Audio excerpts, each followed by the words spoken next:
Good evening, good morning, good afternoon. I don't know where you're listening to me from on the planet Earth, but wherever you're listening to me from, I do hope that as usual you're gonna get a lot of value from this episode. It's another episode on the Skill to Business podcast. I am Queen Bee Aurora, the founder of Aurora Publishing, a global technology company providing publishing and content solutions. I'm happy that you're listening to me. I'm happy that I'm able to share these thoughts. Like I said before, on the Skill to Business podcast, you'll be able to have me share my processes, doing business in a third world country, my experiences being a young entrepreneur, and I've been able to achieve certain things, some form of growth, and how I've been able to, go from being just a skilled person to the founder and owner of a six-figure business.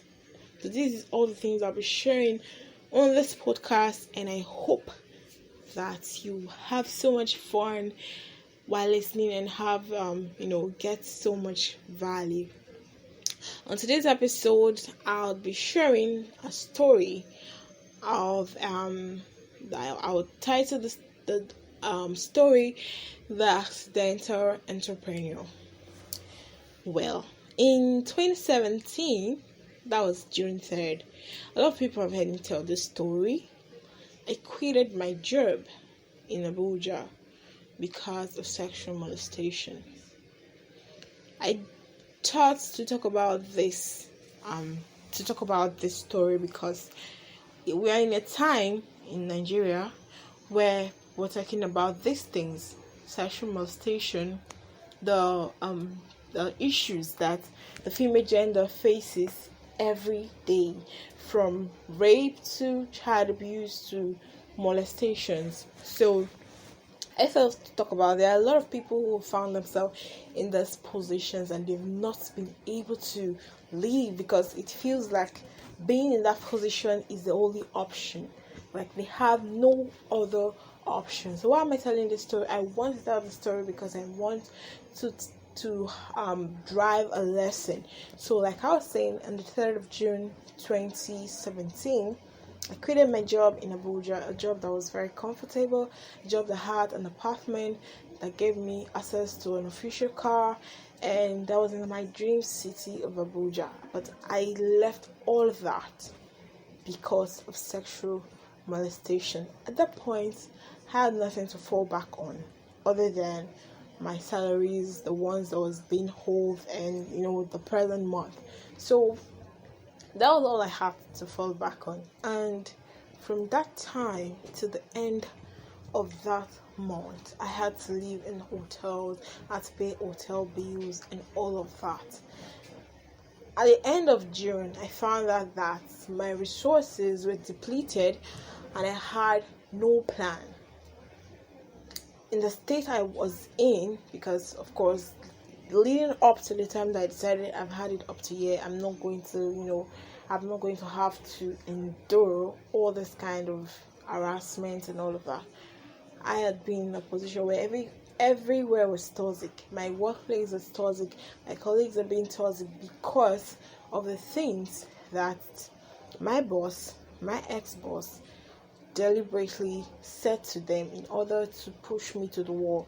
He was hoping that if he pushes me to the wall, I'll be able to, bounce back in a way that I'll bounce back to fall to his whims and all of that. So at that point, I had no options. I had no backup plans. I had nothing other than myself and my skill. So the first thing I thought of doing was blogging. And at that point, I was not thinking of blogging as, a means of making or earning income. I was thinking of it as a hobby, something to occupy the time, something to take my mind off my ordeal. So that was what I was doing. But there's a point do something and it's as if it's not yielding anything. It has no purpose. You're just doing it. There's no purpose to it. Why are you doing this? It's just for fun. You're not monetizing it. You're not growing your audience and all of that. So I was hungry for something more. And at that point in time, starting a business was the last thing on my mind. However, I stumbled on two groups.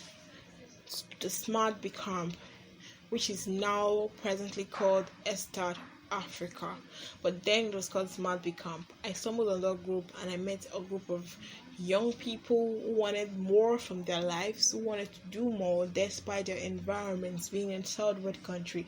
So I went through the post and I was like, oh my god, do people really think like this? So what have I been doing with my life? I was seeing people making great things out of nothing or little things, and I was like, I've just been here wallowing in self-pity and everything, while people are here making impact in their lives. Another group I came in contact with was the ebook Profits Mastery, which is presently called the Online Entrepreneurs and Publishing Network, that is open.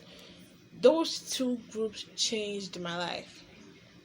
And that is why that is one of the reasons I decided to do this podcast, because there is so much that information can do for you.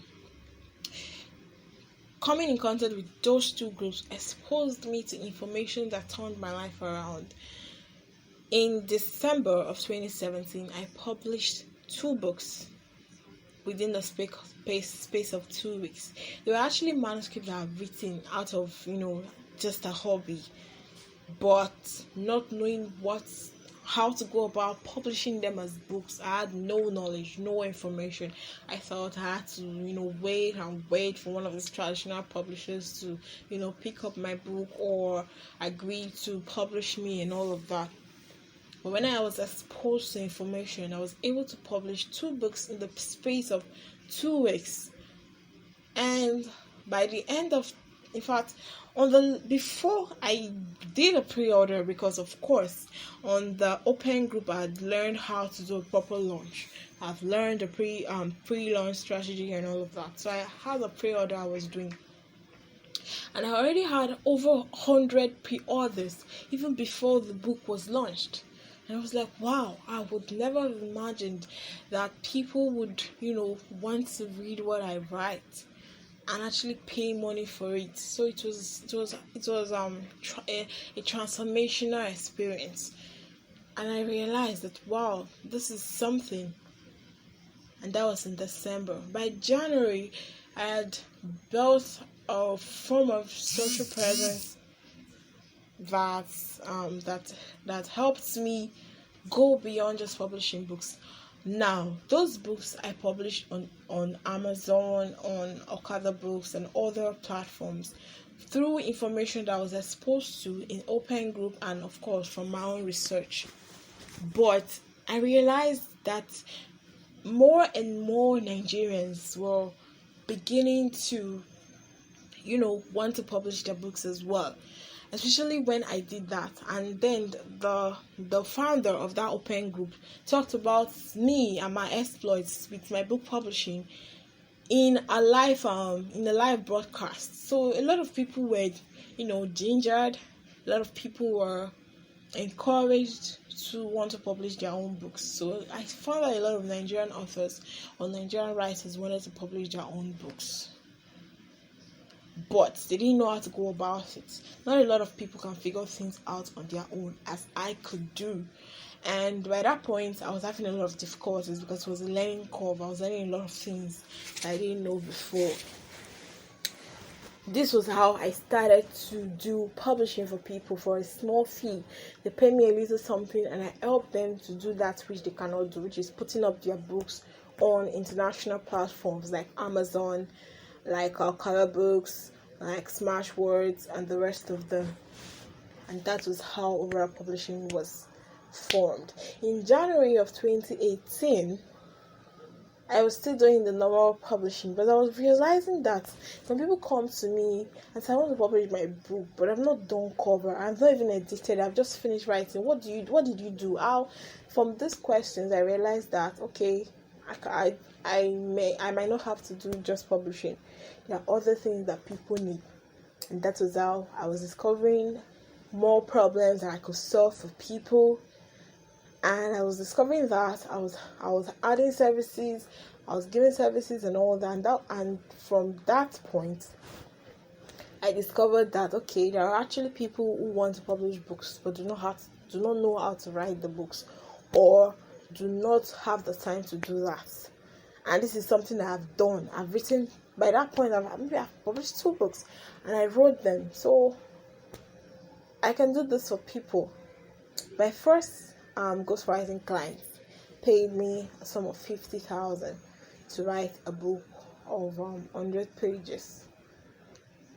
I saw the possibility, I saw the things that were possible, but it all started from knowing that okay, at that point I didn't have options, but of course it started from taking a decision. So what's the point about my story? The point is, no matter what point you are in life and you're thinking that there are no options left, there are always options. The only thing that the distance between you and those options are information. Information that you don't have is what's keeping you from accessing those options. So there are always options. Never be forced to remain in a bad situation because you think you don't have options. Do not remain in a bad job that is affecting your mental health just because you think there are no jobs out there. If I lose this one, I'm going to starve to death. No. There are always options. This is not me telling you to quit your job. This is not me telling you to fire your boss. No, I'm not a motivational speaker, and I'm not that kind of person. All I can tell you is that there are always options. So never put yourself down. Never remain in a bad situation. Never box your life in just because you think what you have at that point is all you have. Time will not permit me to tell you systematically how I went from my first ghostwriting client to my second to consistent income every month and to what oral publishing is now. Time will not permit me to do all of that, but maybe in a later episode. But all I wanted to take from this episode is there are always options. So seek out information, develop yourself every day, read a book, go on Google, do your research, talk to people who are doing the things that you wish to do. Yes, one thing that helped me in 2017, that built the foundation that I'm enjoying today. I'm not doing a lot on the internet, of course. I've won an award. I've won an award before, but when I look at my peers, I feel like I'm not doing a lot. But still, there are people who do not enjoy the kind of things I enjoy today. How am I able to enjoy all the things I enjoy today on the internet, on social media? It was my foundation in 2017. I came with an open mind. I was ready to learn from anybody, from my mates, from those who are younger than me, from those who are older than me, whoever you are, as long as you're doing something I wish to do, I'm going to learn from you. And that was what helped me. Having learning agility. Post COVID-19, a lot of things are going to change. You're going to find out that things are not the way it used to be. And what's going to help you stand out is your learning agility. So I hope you've had one or two things from this episode. Just share thoughts in the comments and I'll be reading them and I'll be, responding to them. Thank you for hanging out with me. I'll see you in the next episode.